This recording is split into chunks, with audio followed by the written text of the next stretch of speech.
Hi guys, আসসালামু আলাইকুম। আজকে করে দেখাচ্ছি সহজ রেসিপিতে চিকেন রোস্ট। দেখবেন অনেকে চিকেন রোস্ট করলে এটা শক্ত হয়ে থাকে, খেতে তেমন ভালো লাগে না। আমার এই রেসিপিতে চিকেন রোস্ট করলে কখনোই শক্ত হবে না, বরং জুসি হবে। একবার খেলে বারবার খেতে ইচ্ছা করবে। প্রথমে একটা ব্লেন্ডারে দুটা পেঁয়াজ, একটা রসুন, এক টুকরা আদা, 4-5টা কাঁচামরিচ, একটা টমেটো, এক মোট নারকেল দিয়ে একটু করে পানি দিয়ে ব্লেন্ড করে নিন। এখন যে পাতিলে রান্না করবেন ওই পাতিলে চিকেনটা নিয়ে ব্লেন্ড করা সব পেস্টই দিয়ে দিন।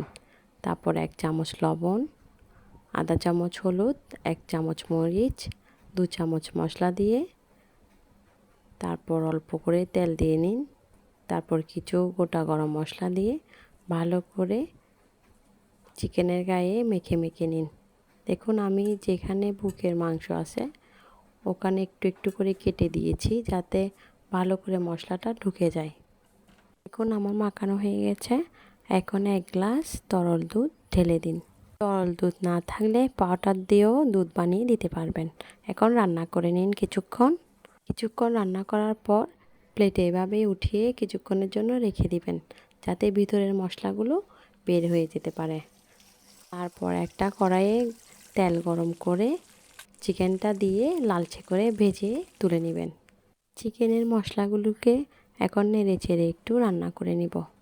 তারপর আবারও লাল করা চিকেনটা ওখানে দিয়ে আবারও রান্না করে নেব।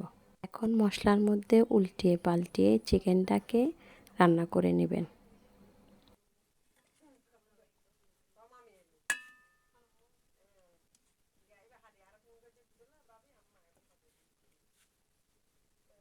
চিকেন রান্না হয়ে গেলে এখন বাগার দিয়ে নিব। একটা পাতিলের মধ্যে দুটা পেঁয়াজকে আবারও লালচে করে ভেজে চিকেনের উপর দিয়ে ঢাকনা দিয়ে দিব। এই পর্যায়ে 1 চামচ ঘি দিয়ে দিব।